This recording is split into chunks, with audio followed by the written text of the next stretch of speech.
Muito boa noite, estamos começando mais um Incomodados aqui na minha live Luiz.Machado Oficial. Estarei aqui toda quarta-feira com um convidado, com uma pessoa diferente, batendo um papo, conversando, instigando, incomodando os pensamentos, provocando, refletindo sobre a vida e a hipocrisia social.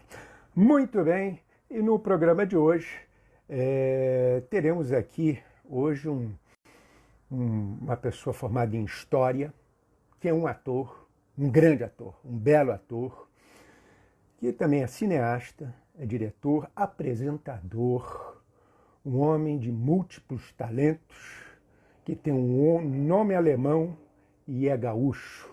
Ele é Werner Schurnemann. Vamos ver se ele já está por aqui. Ele já está por aqui, já solicitou, eu vou aceitar e o Incomodados está no ar.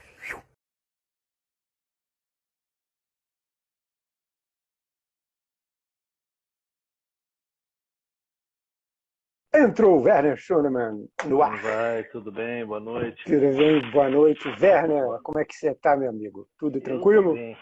Tô bem, É? um pouco entediado com esse negócio É, de né? ficar em casa, né? É, Mas, né? É verdade. temos gerais, muito bem. É verdade. E tá me ouvindo bem? Tá me Eu vendo te ouço bem? bem. Eu ouço bem. Ah, maravilha. Werner, como é que está sendo essa quarentena aí para você? Me diga.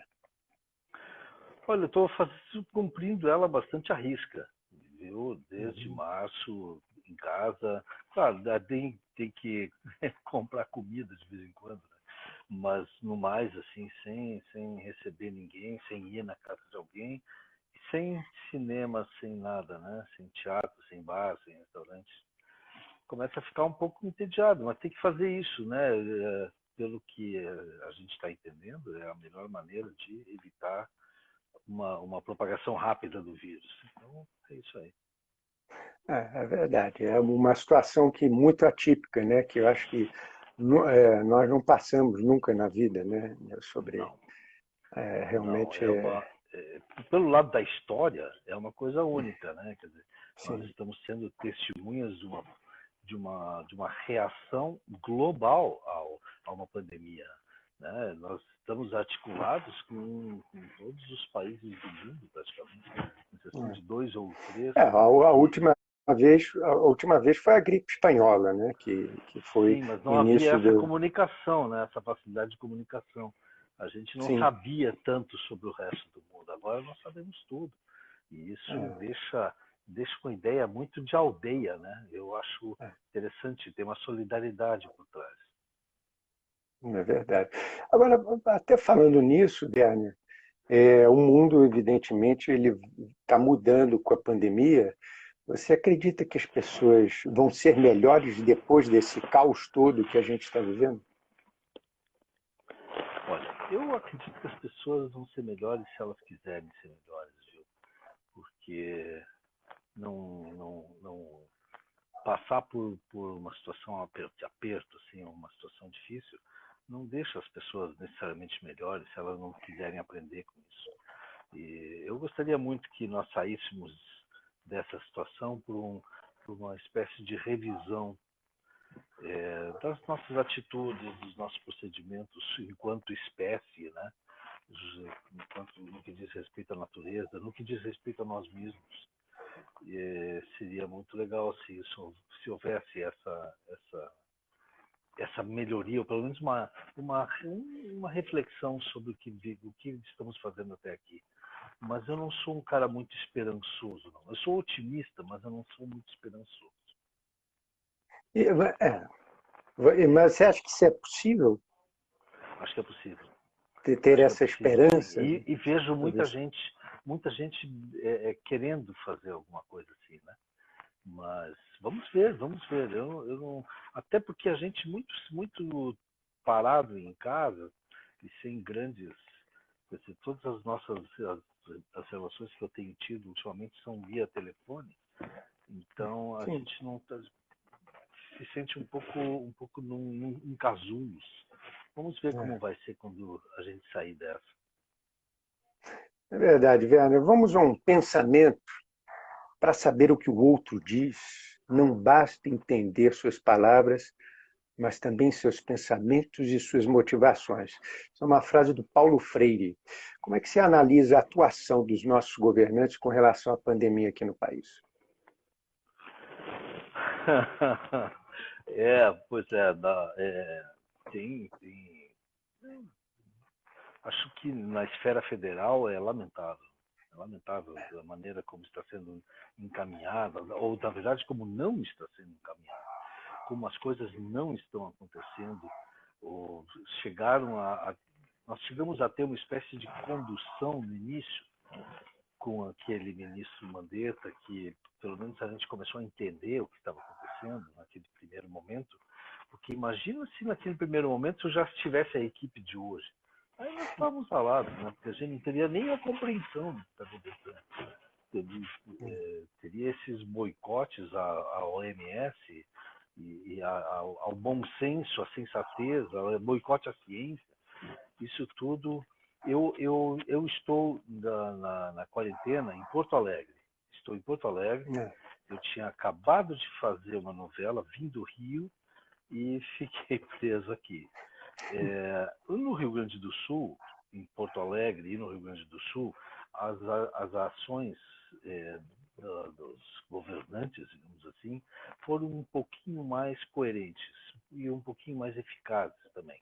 Tanto que os números são diferentes aqui, mas no resto do Brasil, ou em boa parte do Brasil, e ali naquela área do Brasil onde está a maior parte da população, que é a região sudeste, é muito ruim, né? Eu vejo o esforço do governo de São Paulo, da Secretaria de Saúde de São Paulo, de tocar as coisas de uma forma responsável, mas já no Rio de Janeiro já tem essa bandalheira toda, e Minas Gerais se esforça também, mas esses vai e vens, agora nós estamos nessa hora em que está todo mundo de saco cheio e querem abrir os comércios, querem fazer tudo de novo, claro. e voltar a jogar futebol, e aí a doença volta, os índices voltam a aumentar, aí ninguém mais quer fechar. Eu não sei como vai ser daqui para frente, acho que vai ser meio samba do crioulo doido. Olha o que está acontecendo com o futebol no Rio de Janeiro. É um negócio engraçado, Já né? vai começar a voltar. Amanhã, né? A Olimpíada foi cancelada, mas o Rio de Janeiro não conseguiu ficar sem Flamengo e Bangu. Um negócio, futebol essa frase não é estadual minha, eu li continua. essa, eu li essa frase na internet, mas é perfeita, né? Pô, se cancelou a Olimpíada e Flamengo e Bangu não pode ser cancelado. Poxa vida. É Um negócio inacreditável. meio inacreditável, é uma criancice, é muito criança, sabe? Eu sinto um pouco isso, eu sinto um pouco criancice, sabe? A atitude do presidente da República é infantil. É infantil. É uma coisa de birra, sabe? Porque não embarcou logo, estava numa disputa de beleza com o seu ministro da Saúde, aí entrou com aquele papo daquele remédio, que eu não gosto nem de dizer o nome, porque é um remédio que acabou sendo um remédio maldito. Em toda parte do mundo todo o troço não dá certo, não dá certo, não dá Exato. certo. Tem Mas que dar você não certo acha para todos. que é meio infantil essa, sabe? Tem uma coisa de negar as É, realidades. é um problema que eu vejo, Werner, que é muito mais federativo do que estadual, porque os estados eles acabam seguindo as regras do federação, porque eles dependem do dinheiro do governo federal. E eu acredito muito que por essa razão e também por outras razões políticas, eles vão liberando aos poucos, porque por uma mentalidade, como você falou, infantil do presidente, que eu não sei o que exatamente ele quer, eu arrisco até te perguntar, você acredita que ele queira, nesse momento, seria uma coisa terrível te dizer isso, te perguntar isso, mas você acredita que nesse momento ele gostaria de diminuir a população brasileira? Não, eu acho que não pensa tão longe, não tem. Eu acho que é uma coisa mais direta, imediata, eleições é tudo mais rasteiro, eu acho. Não é um plano, não é um plano, não tem plano nenhum. Eu acho que isso vai, vai ao sabor do vento a partir de certos princípios, que são princípios é, que, bom, diminuir a população brasileira, talvez, no que diz respeito a alguns setores da esquerda, talvez, como ele próprio já manifestou, a vontade de metralhar, né? Talvez isso ainda exista dentro da cabeça dele. Mas eu acho que dentro da cabeça dele não existe plano de governo. Existe reeleição. Só reeleição. Exato. Porque plano de governo a gente não vê nada. A gente não vê nada. Fica passando decreto de armamento. Não tem, você não tem um plano mesmo. Nem o Ministério da Economia tem. Está fazendo. Agora, se ele for reeleito, hein, Werner? Estaremos em maus lençóis, hein? Pois é. Pois é, mas aí tem uma coisa assim, ó, cara. Eu fiquei de cara com a eleição do Bolsonaro e pensei assim, cara, o povo brasileiro votou no Bolsonaro. A grande maioria do povo brasileiro votou no Bolsonaro. Isso é decepção e eu acho que a gente tem que aprender. A gente tem aquelas ideias idílicas do povo puro, né? O povo é puro, o povo precisa ser resgatado, o povo precisa receber a maioridade, digamos assim, uma espécie de emancipação popular, e aí o povo se manifesta dessa forma, vota no Jair Bolsonaro. É lamentável. É lamentável. Tem que saber primeiro votar, né, para depois reclamar. É impressionante. Mas, Werner, deixa eu te fazer uma pergunta muito simples, já que a gente está falando assim da política, né, de como anda o nosso país. O que é um ser humano para você? O que é um ser humano para mim? Bom, você devia ter dado as matérias antes para eu poder estudar um pouco. Você me dá uma bibliografia, alguma coisa assim. O que é o ser humano para mim? Cara, eu acho, para mim, o ser humano é o próximo, é o outro. E eu gosto de uma frase que diz que o outro é a medida de todas as coisas. Modéstia à parte, a frase é minha, eu gosto muito dela. O outro é a medida de todas as coisas. Tudo que eu posso e o que eu não posso diz respeito ao outro. E o outro é o ser humano. O ser humano, na verdade, é o outro. É o outro. E aí eu te pergunto, o ser humano para você é uma causa perdida? Enquanto realização de nossas fantasias, as mais românticas, né? Eu acho que sim. Acho que o ser humano não é uma causa. Eu acho que o ser humano é um detalhe probabilístico no meio do caos. Aconteceu o ser humano.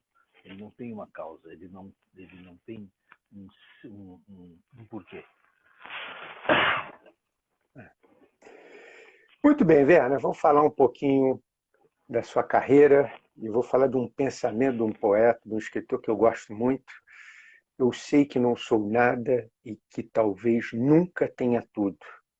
A parte disso, eu tenho em mim todos os sonhos do mundo. Aí eu te pergunto, isso é uma frase do grande poeta Fernando Pessoa. Com 40 anos de carreira, você tem ainda um grande sonho profissional? Cara, eu tenho todos os sonhos do mundo, tenho mesmo. Eu gostaria de poder sentir mais realizado, sabe?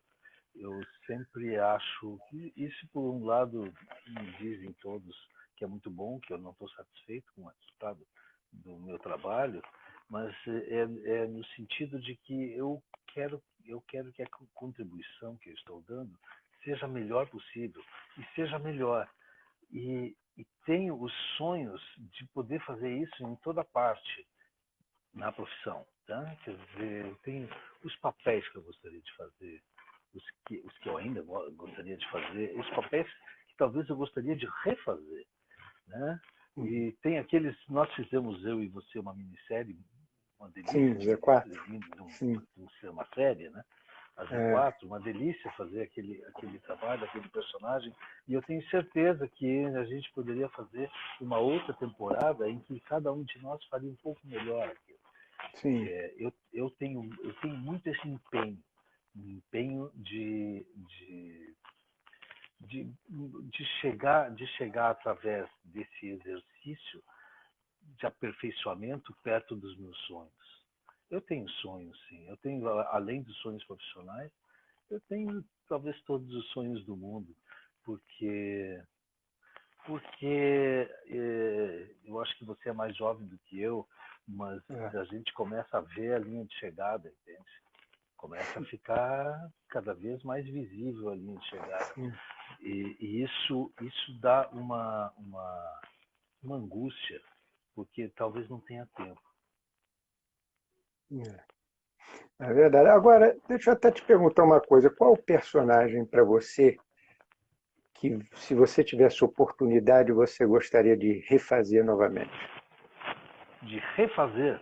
É, se você tivesse a oportunidade, escolhe um personagem para fazer tudo de novo. Qual personagem você gostaria realmente de fazer novamente para ter para dar um outro olhar que você de repente na época não deu o olhar que você gostaria de ter dado? Sabe que o que acontece geralmente é que a gente dá um olhar e quando vai ver parece que não foi o suficiente. Sim. Né? Porra, mas eu dei É. tudo aqui e mesmo assim tá só 80%. Então, eu tenho uns personagens. Eu fiz uma peça com direção do Tadeu Aguiar, muito legal, chamada Querido Brahms. Grande Que Tadeu. eu fiz o Schumann, Robert Schumann, que foi um trabalho que me deu muito prazer de fazer. Um cara maluco, completamente doido, neurocifilítico, com aquelas perturbações neurológicas do final da vida. Mas eu dei tudo ali, eu dei tudo. Eu me joguei de corpo e alma. E aí eu ainda acho que o resultado seria melhor se eu tivesse dado um pouco mais. Isso tem personagens na televisão que são assim também, tem personagens no cinema que são que eu sinto que eu podia. Eu fiz um filme muito legal da Lúcia Murat chamado Quase Dois Irmãos, com o Antônio Pompeu. Passava em duas fases e na minha fase era eu e o Antônio Pompeu. E eu queria ter dado mais nesse filme, sabe? Tá legal sim, tá legal, tá tudo certo. O filme é muito bom. Mas eu achava que eu estava dando mais do que apareceu. Isso é muito típico, assim, a gente não entender o que a lente está fazendo. Nós temos que, a gente tem que ficar o tempo todo pensando pela lente e às vezes não pensamos pela lente, né? E no teatro a gente tem que pensar muito mais pelo ator e pela plateia, né? Então tem existem personagens sim, e tem aqueles que eu gostaria de fazer um dia. E um que eu gostaria de fazer um dia, não existe nenhum tipo de que eu conheça, nenhuma dramaturgia envolvendo ele, é o Zé Bonifácio de Andrade de Silva, o chamado Patriarca da Independência. Gostaria muito de fazer esse cara. E gostaria muito de fazer o Marquês de Pombal, um português sensacional, iluminista, cruel, sanguinário. Ele é tudo ao mesmo tempo. Muito legal de fazer. E aqueles, né? O Macbeth, eu gostaria de fazer o Elia, aqueles que a gente gostaria de fazer. Ricardo III, quem não queria fazer Ricardo III? Todo mundo Sim, quer fazer excelente Ricardo personagem. III, Hamlet. não é? Você gostaria de fazer Hamlet? Mas eu sou muito velho para Hamlet. Sim, ou ter Sim, gostaria de ter feito. feito. Gostaria de ter feito. Eu Sim. gostaria de ter feito o Hamlet. Agora, o José Bonifácio, que eu sei que já era um personagem que eu sabia que você era um personagem que você queria, você gostaria de fazer isso no cinema? Eu acho que ele dá uma boa série, o Zé Bonifácio. Eu acho que ele dá uma Sim. série. Porque tem uma vida muito longa, com muita atividade diferente, né?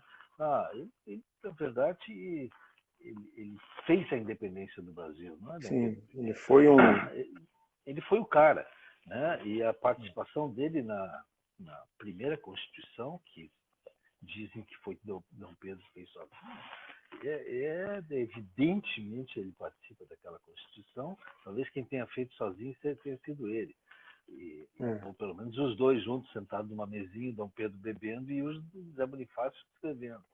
Mas eu acho que tem um personagem, ele é um dos iluministas, né? Uma pessoa esclarecidíssima, se correspondia com Benjamin Franklin, com Voltaire, sabe? Voltaire quando ele era bem jovem, ele, Zé Bonifácio, mas ele tinha ligações com o mundo, com a nata do mundo ocidental pensante daquela época. E estava aqui criando um país, fundando um país. É interessante isso, como um cara, com qualquer idade que seja jovem. Eu fiz um revolucionário gaúcho aqui que fundou um país com 32 anos. Mas qualquer idade que seja, com 60, com 70, fundar um país é de uma... Então, ao mesmo tempo que é pretensioso, é um grande sonho romântico, né? Que coisa mais romântica, o cara fundar um país, cara. Um país. É um grande feito, né? Um grande feito. Não é? Né? É mesmo. É mesmo. É um grande feito, sem dúvida. Agora, falando em cinema, Werner, como é que surgiu a Casa de Cinema de Porto Alegre e para você, qual é a importância dela para o cinema nacional? Olha, essa história é uma história interessante. Assim, quando eu comecei, eu tinha um grupo de pessoas, umas 6 pessoas, que queriam fazer cinema em Porto Alegre. Mas não havia cinema em Porto Alegre, não havia escola de cinema, não havia nem workshop de cinema, não tinha nada de cinema em Porto Alegre. Então, se começou fazendo Super 8, longa-metragens de Super 8, que eram colocados em cartaz, que vendia ingressos, e a gente foi indo aos poucos. A Casa de Cinema chegou um momento em que havia 4 pequenas produtoras, tão pequenas, que tinham dificuldade de manter uma estrutura básica, que seria uma secretária, um telefone e essas coisas assim, o aluguel da sala. Então a gente resolveu unir essas 4 produtoras para ter uma estrutura só para as 4. É uma espécie de condomínio. Foi assim que nasceu a Casa de Cinema. Éramos 13 sócios. 13. E como não havia, todos eles eram de Porto Alegre, como não havia escola de cinema em Porto Alegre, nenhum tinha estudado cinema. Tinha gente da arquitetura, da medicina, da química, do jornalismo, da história, da gente de toda parte, menos de cinema. E isso fez de mim e de mais alguns desse grupo, nós somos autodidatas de forma assim ferrenha, né? É livro, livro, livro, livro, livro, livro, todo o início da vida, assistir muitos filmes e ver muitos livros. Assistir filmes nos início dos anos 80 não era fácil como é hoje, né? Não, com certeza não. Não tinha filme em casa e tinha que ou assistir quando eles estavam em cartaz ou então através dos cineclubes. Eu era de cineclube. Então, a Casa de Cinema, aí o que aconteceu foi uma coisa interessante. Você perguntou em termos de Brasil. A Casa de Cinema faz uma coisa, até hoje ela existe, agora só com 4 sócios, e continua produzindo, né? O Jorge, o Giba, a Nora e a Ana. São os 4 sócios. E o Jorge que fica na frente, né? Assim, meio que... O Jorge e a Ana são os diretores, né? Antes tinha o Gervásio também, mas o Gervásio montou uma produtora dele e está fazendo carreira solo, digamos. E nós outros todos, os outros 7 todos, nós saímos na época do Plano Collor. Aí todo um grupo saiu, não quis continuar. Mas eu acho que a importância é a coisa do olhar. É interessante num país desse tamanho que a gente tenha a informação dos olhares. É diferente, os olhares são diferentes. Você olhando com os pés plantados no Rio de Janeiro, onde eu praticamente vivo nos últimos 20 anos, morei com família e tudo, agora os meus filhos foram embora e eu me separei, e aí casei de novo agora, mas sempre no Rio. Uma coisa é você plantado no Rio olhando para o Brasil. outra coisa é você estar em Porto Alegre, no Brasil, assim como olhar o Brasil de São Paulo também é diferente. Por isso que são tão interessantes os filmes que vêm do Nordeste, né?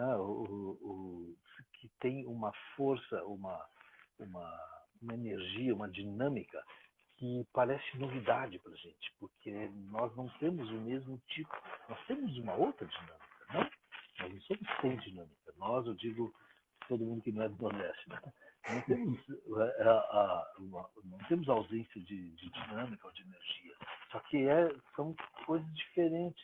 Essas coisas diferentes é que são necessárias num país desse tamanho, porque falamos a mesma língua, temos os mesmos sistemas políticos, temos várias coisas em comum, obedecemos as mesmas leis, Constituição e regras econômicas, e temos jeitos diferentes de ver a vida. E um jeito diferente de ver a vida é sempre mais interessante do que o mesmo jeito de sempre de ver a vida. E até porque o Brasil é muito grande, é um país muito grande, então tem diversas culturas diferentes, né? E isso aí realmente é impressionante. Aí aproveito até para te perguntar, qual é o que você destacaria no cinema gaúcho, né, no cinema do Rio Grande do Sul, o que você não tem a mesma percepção, qual detalhe que o cinema do Rio Grande do Sul tem e que talvez os outros filmes de São Paulo, do Rio de Janeiro, do Nordeste, você não consiga ver esse mesmo detalhe?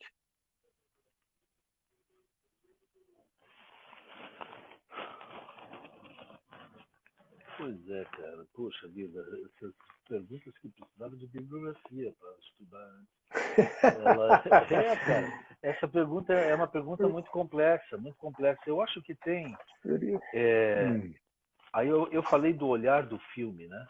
Eu acho que tem Sim. o olhar das pessoas diferente. A maneira como as pessoas interagem é diferente.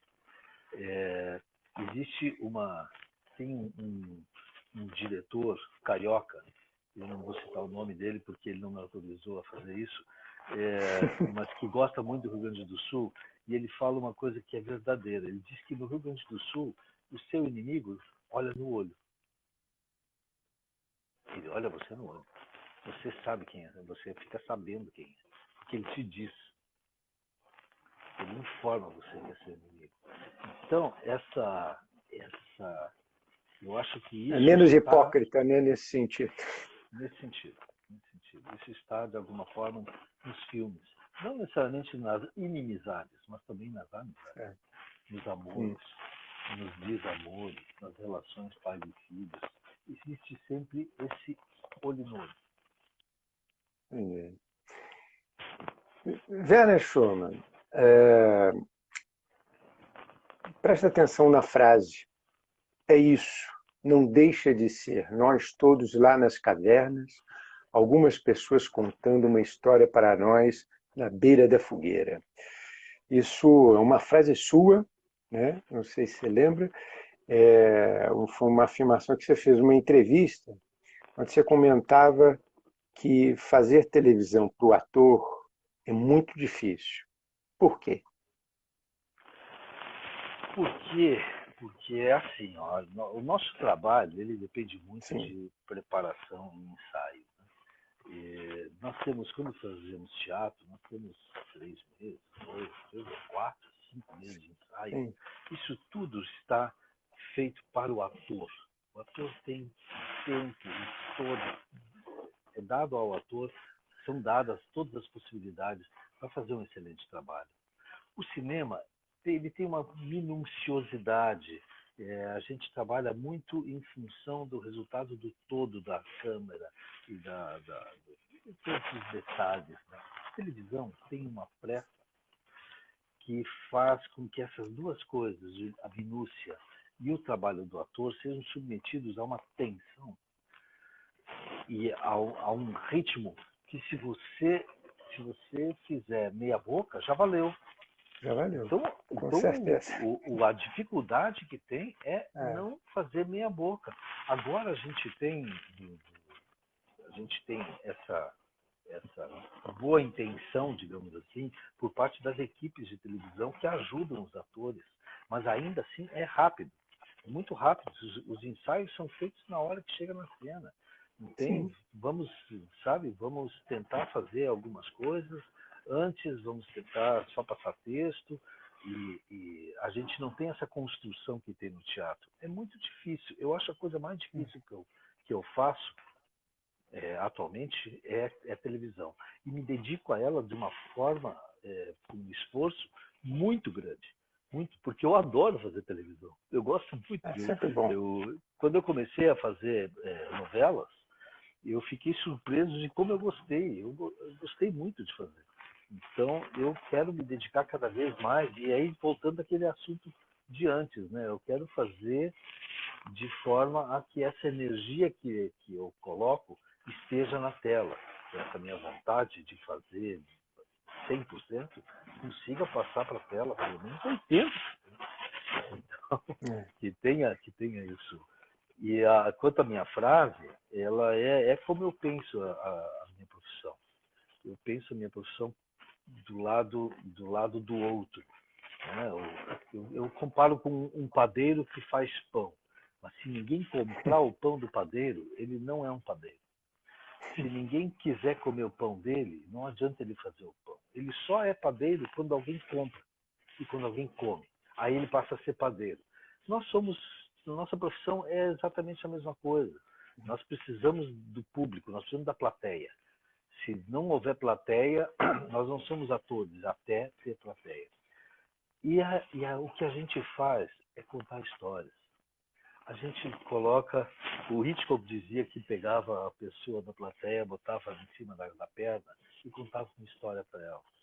Eu acho que a gente faz isso. A gente conta histórias como fazia na época das cavernas, lá em volta de um fogo, e primeiro uma pessoa, depois a outra, ia contando histórias, talvez sobre o dia que passou, inventando o tamanho do bisonte que escapou, e o sei lá o que, né? Conversa de pescador, não importa o que era. Importa é que o contar a história, isso é o início da civilização. E essa mistificação que tem ao contar histórias, essas histórias simples de caçadas, de pescarias, de que aconteceu durante o dia, sempre um pouco aumentadas, um pouco transformadas, mudadas. Essa mistificação, ela faz parte da formação da nossa essência como seres civilizados. Nós somos o que somos porque contamos histórias da beira do fogo.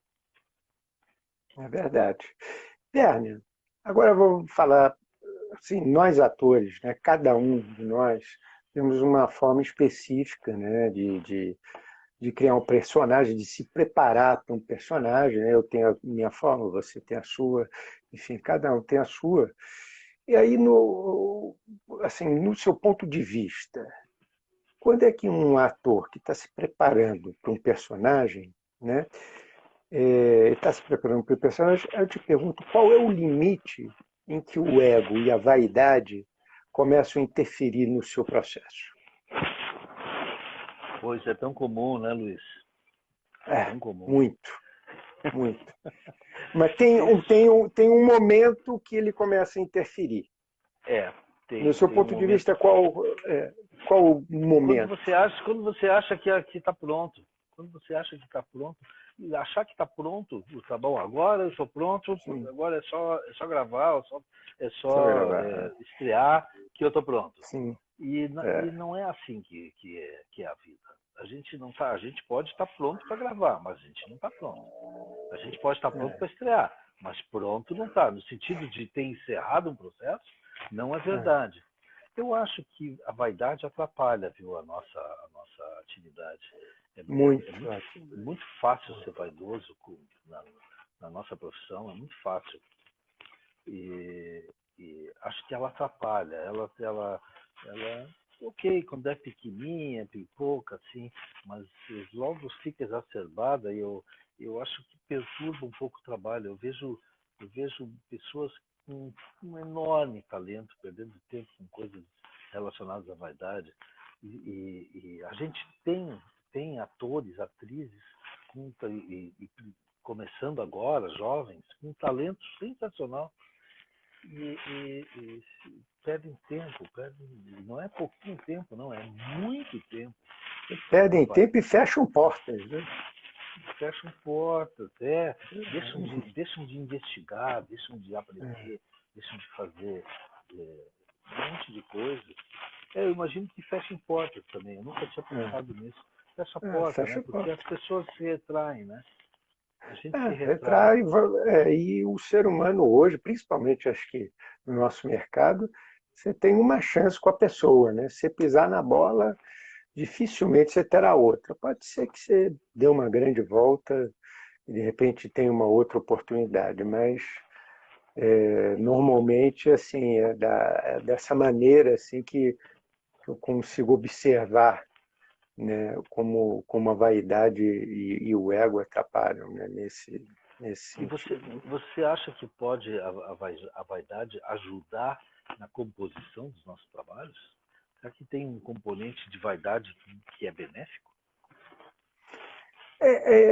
Talvez você tenha um olhar e você criar uma beleza dentro daquele personagem que você está construindo, né?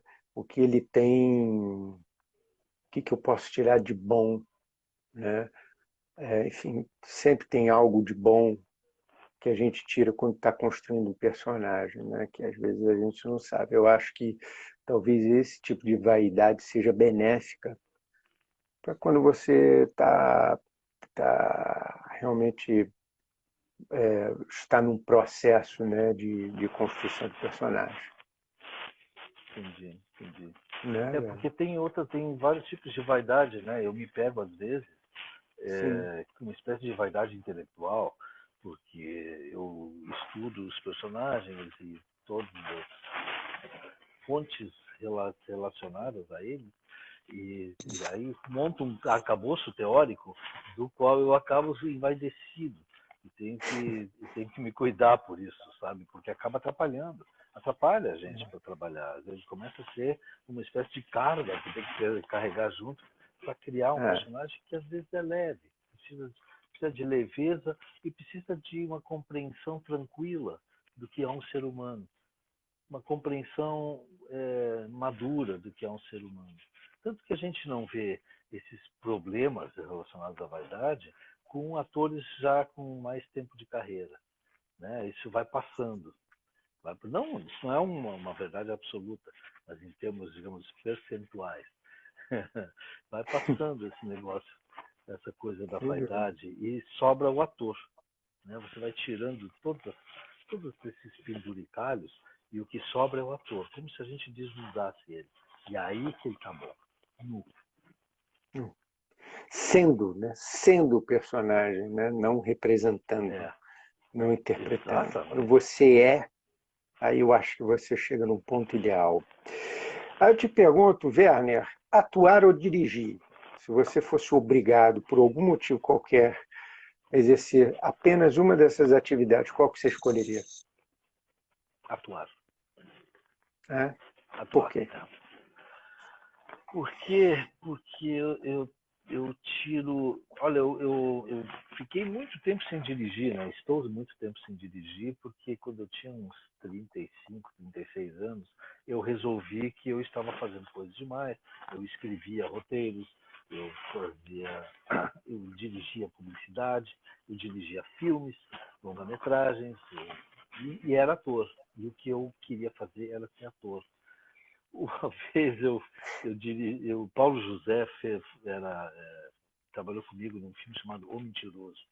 E aí, comentando com ele o que era melhor dirigir ou atuar, aí ele me disse: atuar é muito melhor, porque diretor não se diverte. O ator, quando chega no final do dia de trabalho, o ator pega suas coisas, vai para casa, toma um banho e sai para É claro. jantar, vai para o cinema e tal. O diretor vai para a reunião. Vai para uma sim. primeira reunião, segunda reunião, terceira reunião, e no outro dia de manhã às Hum. 7 ele está em reunião de novo. Então tem. Mas o grande encanto de dirigir é contar a história. Então eu tenho uma vontade de voltar a contar uma história. Eu estou pronto para dirigir de novo. Não do jeito que eu fazia antes, que era obsessivo, dirigindo sem parar, mas eu estou a fim de contar uma história. Eu não sei qual história. Gostaria de contá-la. Fazendo um filme, ou fazendo uma série, um capítulo de série. As séries agora dividem entre vários diretores, cada capítulo é diretor, ou cada diretor faz 2 ou 3 capítulos. Eu fiz algumas séries assim. E eu fiquei pensando que podia ser isso. Mas para fazer, né, para voltar a contar a história. Mas nessa escolha que você me deu, que é uma escolha, ó, é ou uma coisa ou outra, eu escolheria atuar, sem dúvida nenhuma. E gosto de trabalhar com diretores. Isso é um grande barato de atuar também, que você vai aprendendo com o diretor, né? O diretor vai te levando a lugares onde você não iria sozinho. E às vezes me vejo fazendo coisas que eu não sabia que eu ia conseguir fazer. Não sabia nem que eu sabia fazer. E que um olhar de fora vê em você, né? Olha só, o Luiz, vou chamar o Luiz para fazer um papel que ele nunca fez na vida, vou chamar.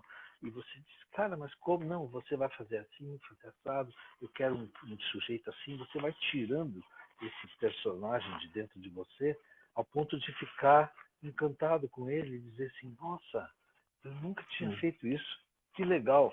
Então, esse trabalho com o diretor, com o diretor de atores, esses trabalhos são muito legais. E isso é Sim. uma das coisas que eu gosto na atuação. E quando a química é boa, realmente é muito bom de trabalhar, né? Quando você tem uma química boa com o diretor. Werner, o seu filme, um dos filmes que você mais gosta é A Mulher do Tenente Francês, tá certo? É verdade, é verdade. Que é um roteiro de Harold Pinter, né? É. E essa história, para quem não sabe, para quem está nos ouvindo, conta a história dos protagonistas interpretados pelos magníficos Mary Streep e Jerry Lee Irons, que são 2 atores que estão rodando um filme de amor e acabam confundindo, né, a ficção vivida pelos personagens com a realidade. Werner, já aconteceu isso na sua vida? Bem no início. Né? Bem no início, muito jovem. Porque Muito isso jovem? atrapalha. Muito jovem, no segundo filme. Mas isso atrapalha, o trabalho atrapalha, eu acho. Sabe? Não acontece porque você está contracenando com alguém. Mas pode acontecer ali, naquele ambiente, com aquelas pessoas que você Sim, vê nos bastidores. diariamente, né? Que são todas pessoas criativas e pessoas lindas. No caso do filme, o filme é justamente com os dois, né? Mas poderia ser um deles com uma outra pessoa da equipe, por exemplo, uma outra pessoa do elenco. Eu acho que em termos gerais, assim, eu diria, se me perguntasse como diretor, eu preferia que fosse evitável. Mas a gente não pode evitar a vida também, né? Então, às vezes essas coisas acontecem. Tem pessoas que é quase que recorrente, né? Cada vez que faz um trabalho, troca de parceiro. Troca Mas de marido. para mim não rola. Né? Muito bem, Werner. Você que é um homem muito estudado e culto, um belo ator, qual o grande autor que você descobriu na sua carreira e aquele que você ainda gostaria de descobrir? O que eu gostaria de descobrir? É, Mas esse eu não sei. O grande autor de teatro, de cinema, é há isso? um grande autor que você descobriu na sua carreira, durante sua carreira, e aquele que você ainda gostaria de descobrir, que ainda gostaria de trabalhar. Bom, eu estou entendendo o autor, por exemplo, um diretor de cinema é um autor, né? Eu acho, Sim, para mim, eu, não deixa de ser. tem mais de um, né? Mas vamos pegar um que está vivo. Eu acho Scorsese um grande autor, realmente Roteirista. roteirista e tudo. Eu gostaria de fazer, que eu nunca fiz, Eugene O'Neill, um americano muito legal, né? O Panorama Vista da Ponte, esses trabalhos. Tem o meu filme, um dos filmes preferidos meus, é de um diretor que eu tenho uma grande admiração, que é o David Lean, e é o Lawrence das Arábias. E ele também Ótimo filme. tem, ele tem um filme que que chama-se, poxa vida, agora eu vou, que passa na Irlanda. Bom, esqueci o nome. Acontece com a gente, né? Isso é um grande drama dos atores, é quando pá, apagou tudo. Apagou tudo. Mas de qualquer maneira, tem autores, autores de literatura que eu gostaria de fazer, sabia? Tem uns caras assim. Eu gostaria Qual, por de. exemplo? Qual? Eu gostaria de fazer de teatro, eu gostaria de fazer Chekhov. Nunca fiz Chekhov. Chekhov. Eu tenho, eu Bom, tenho uma admiração por, por Chekhov. Eu tenho uma admiração por Fellini, esse já morreu muito grande. Então, eu bom. tenho. É, a minha formação livresca, digamos assim, ela é pesadamente brasileira, claro, não poderia deixar de ser. Eu gostaria de fazer Machado de Assis algum dia na vida, é, mas ela é muito europeia, né?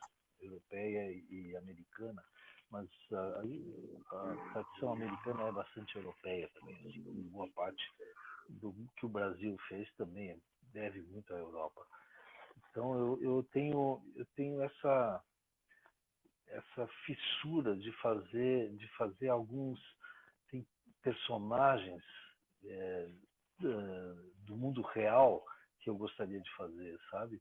Ou, por exemplo, um personagem que eu não posso mais fazer, o Kowalski, do Bonde Chamado Desejo, que o Sim, Marlon Brando fez. Eu gostaria de fazer aquele cara. muito bom. Eu tinha vontade de fazer umas coisas que o Peça Brando linda, fez, Tennessee Williams. né? Filmar com Coppola, já pensou filmar com Coppola? Fazer Poxa, né? Uma seria coisa maravilhoso, hein? exatamente. Exatamente. Ou se pudesse ter filmado com o Truffaut é um dos meus cineastas preferidos. É, É. sei lá, é difícil. Você pede um autor que eu já fiz, um autor que eu ainda gostaria de fazer. É difícil escolher isso. Mas, É. pô, Humberto Eco, vamos falar, sério, Humberto Eco. Humberto Eu Eco. gostaria de fazer Humberto Eco. Ele tem o Cemitério de Praga, eu gostaria de fazer o Cemitério de Praga. Se me chamarem, eu Um faço. belo texto.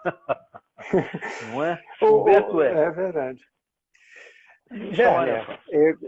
quando você começou a lecionar, né, com 21 anos, né, de Isso. idade, né, muito, muito novo. E numa determinada entrevista você falou que um professor tem que ter o mesmo salário de um juiz. Eu te pergunto, a falta de reconhecimento é uma ferida difícil de cicatrizar? É, é. Você vê quando eu falei do professor ter o mesmo salário de um juiz, é uma espécie de campanha que eu estou fazendo. Eu falo isso sempre que eu posso. Isso vem quase 40 anos depois de ter licionado, né? Naquela época eu não pensava dessa forma, mas eu acho que a falta de reconhecimento, o mais pesado da falta de reconhecimento é a baixa remuneração. Porque você diz, não, mas então nós vamos fazer muita festinha, vamos fazer homenagens e dar condecoração, e vamos reconhecer, e vamos publicar entrevistas da pessoa e tal. Isso tudo não vale quando você percebe que a sociedade não precisa de você mais do que aquilo que você faz por aquele salário. E, na verdade, os professores são aquelas pessoas para quem você entrega os seus filhos. Você entrega os seus filhos para fazer uma formação, para ajudar e complementar uma formação que você mais ou menos é, é, conduz em casa. Né? Eu sei que a maior parte dos pais não tem projeto de formação de filho. Vai tocando a vida, vai tocando, que é como foi feito nos últimos 40 mil anos, a gente fez assim e vai continuar fazendo. Vai tocando os filhos, mas os professores não. O professor tem projeto. O professor sabe o que está fazendo. O professor se preparou, ele estudou isso antes. Ele tem taxonomia, ele sabe o que ele quer com cada assunto. E isso tem que ser mais valorizado. A gente não vai tirar o pé desse lamaçal em que o Brasil se encontra sempre, e não sai. Desde que eu me conheço por gente, não sai. O desastre financeiro da ditadura, aqui foi um desastre financeiro. O custo que a ditadura impôs ao Brasil foi uma coisa de uma década. Aí depois, os desastres seguintes, nós viemos de desastre em desastre até hoje. Muitos desastres. Não tem como sair disso se a gente não passar a pagar professor com salário de juiz. Aí o que a gente faz? A gente vai ter no magistério um projeto de carreira de bem-estar, sabe? E atraia a gente, porque você não muda a educação, isso e obtém os benefícios de uma educação melhor em 10 anos, sabe? Educação não é agricultura, que você planta e 6 meses depois você colhe. Cultura não é agricultura, também não colhe 6 meses depois. O que nós fazemos leva anos para colher. A educação é mais. Então, se nós começarmos hoje, quem sabe em 2040, por aí, a gente começa a perceber a diferença. Mas se nós não começarmos hoje, deixar para começar o ano que vem, então é só em 2041. Que vai precisar do tempo de melhora, né? Tem um tempo de melhora. E, infelizmente, essa mentalidade está cada vez mais difícil, né? Cada vez que o tempo passa é uma coisa impressionante, porque cada ano que passa o professor vem sendo cada vez mais desvalorizado, né? E a educação, assim, jogada às traças, né? Pelo país, né? Infelizmente. Os professores são os heróis. São os heróis, porque quando você conversa com professores e vê o que eles fazem, tudo, e participa disso, e participa daquele outro negócio, e daí faz um trabalho com alunos especiais, depois faz um outro trabalho voltado para isso, dá mais 40 horas, corrige coisas em casa, tem uma atividade louca, e não é só para aumentar os rendimentos um pouquinho, é porque tem uma vocação no magistério. O magistério é exercido com vocação. Não quer dizer que não haja gente sem vocação no magistério. Claro que há. Claro que há, e esse é um dos nossos problemas. Mas o magistério é uma atividade de vocação. Você não pode ser ator se você não tiver vocação. Vai ser insuportável. Você não vai aguentar aquilo. Aquilo é muito pode ter talento, mas vocação se não tiver. Exato. Então, o magistério é isso. E a remuneração do magistério, essa coisa que eu falo do salário de juiz, isso é uma espécie de metáfora da coisa toda, né? Os juízes são muito bem pagos dentro do contexto do funcionalismo público. Eles são muito bem pagos. Os professores já não são tão bem pagos assim. Mas os pais, a sociedade toda não vê problema nisso. Não acha isso problema. E não acha problema trabalhar 44 horas e ainda trabalhar em casa e ainda ter que fazer, ou então trabalhar em 3 escolas e ficar andando de carro pela cidade enlouquecido para atender os horários. Isso não acha problema. Não acha problema, acha tudo muito bem, sabe? Então nós estamos errados. Nós estamos errados. Werner, numa entrevista você afirmou que a arte não pode ser utilitária. Você não concorda que sejam criadas escolas de teatro em centros comunitários? Claro que eu concordo. Claro que eu concordo. O que eu acho que é assim, ó, a gente não. Aí a gente vai lá fazer teatro e não vai lá fazer assistência social. Isso que eu falo de ser É. utilitário. Vamos fazer teatro, não assistência social. É difícil estabelecer os limites que separam uma coisa da outra.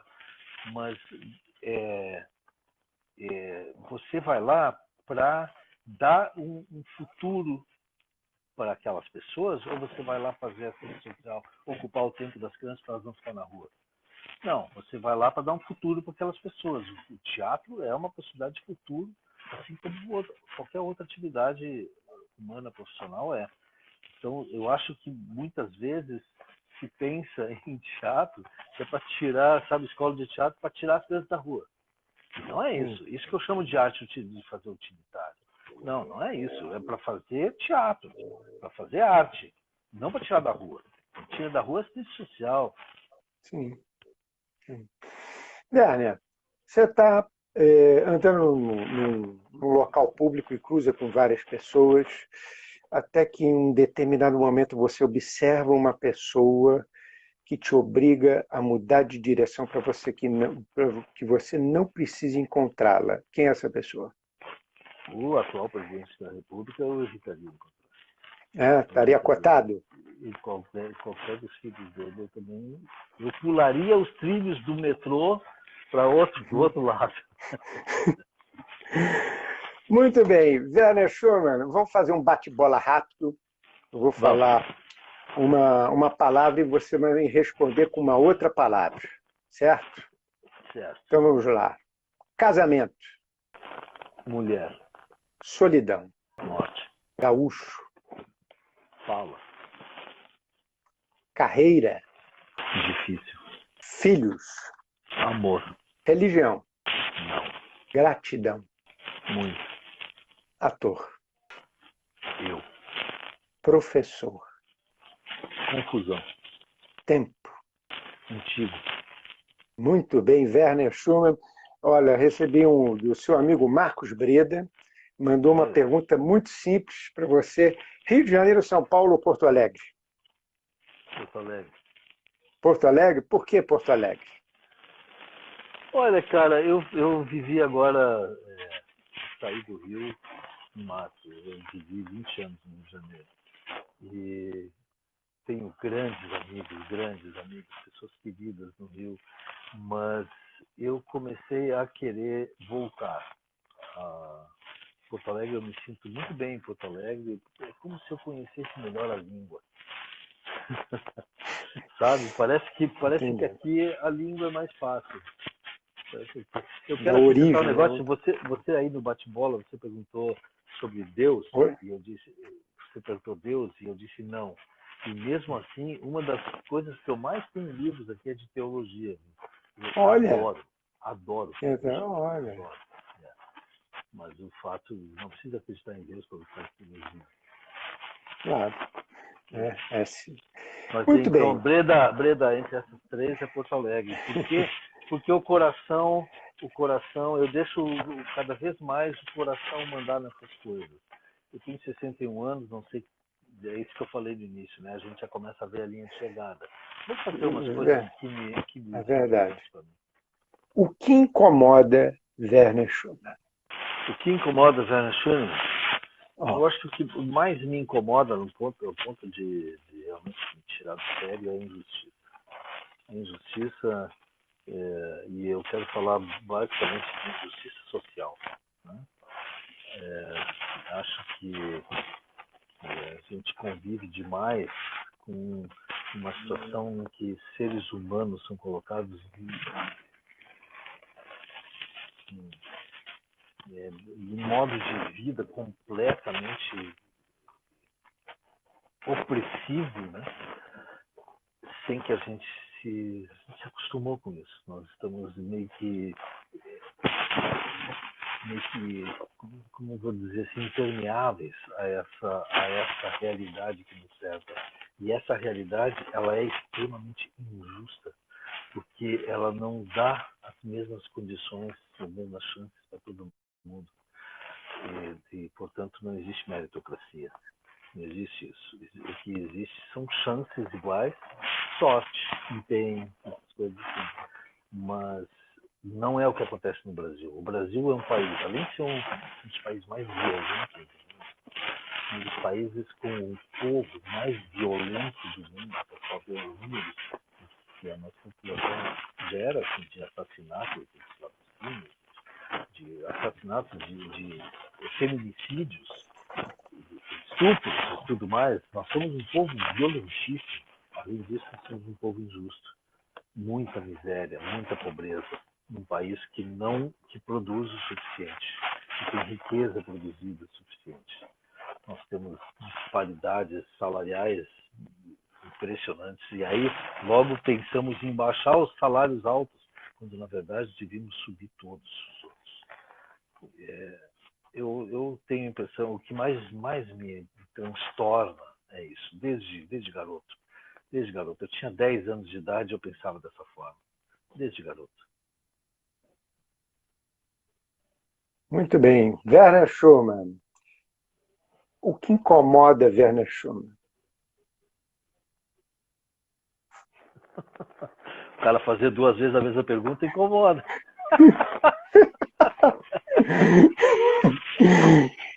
O que incomoda o Schumann, pois é, cara, mas é isso, né? Gente chata, mas eu acho que é a injustiça mesmo. Isso é o que mais me transtorna. Me transtorna isso. Muito bem, Werner. Você tem algo que a gente gostaria de falar, por algum motivo não conseguiu falar ainda, até porque cortaram a nossa primeira parte, né? O tempo do Instagram cortou nossa parte. Como esse programa é bem democrático, fala o que você quiser, abre o seu coração e fala o que você quiser. Olha, eu gostei muito de fazer esse bate-papo aqui. Foi muito interessante, muito variado. Você é um bom entrevistador. Poxa vida, né? A gente dá entrevista a vida toda, a gente sabe quando tem um bom entrevistador pela frente. O que eu gostaria de falar? Olha, o que eu gostaria de falar é que a gente pode ser otimista, porque tanto o pessimista quanto o otimista morre no final, mas o otimista se diverte mais na estrada. Então, eu acho que dá para ter otimismo sem grandes esperanças, pode ser otimista. Muito bem. Muito bem, Werner Schumann, chegou a hora do nosso print para registrar o nosso momento virtual aqui no Incomodados, né, com essa plateia única, mesmo que virtual, única, né, intercedido aí por um vírus, né, invisível, né, que está entre nós. Vamos então fazer um nosso print para registrar o nosso encontro virtual, Werner. Muito bem, vou fazer um print aqui. Um sorriso bonito, atenção. Pronto, muito bem, feito o nosso print aqui no Incomodados. Werner Schumann, muitíssimo obrigado aí por ter aceito, por ter dado a disponibilidade de tempo aí para esse nosso bate-papo aqui no Incomodados. Né? Em breve já estará no YouTube o nosso bate-papo. Adorei te reencontrar, adorei ter conversado com você, foi uma conversa fantástica, adorei mesmo ter trabalhado aí com você, né, quando a gente fez aí o Z4 há 2 anos atrás. Mais uma vez, muitíssimo obrigado, Werner. Obrigado a você. Eu também gostei muito dessa conversa aqui. É uma conversa com um bom nível de papo, né? Muito obrigado por esse convite, viu? E vou ficar de olho lá no YouTube para assistir isso de novo. Então tá bom, Werner. Muito bem, pessoal. Mais uma vez, muitíssimo obrigado aí pela audiência de todos vocês. Semana que vem estarei com o diretor de TV, ator e cantor, Marco Rodrigo. Um beijo, Werner. Fique com Deus, tá? Boa semana a todos. Valeu!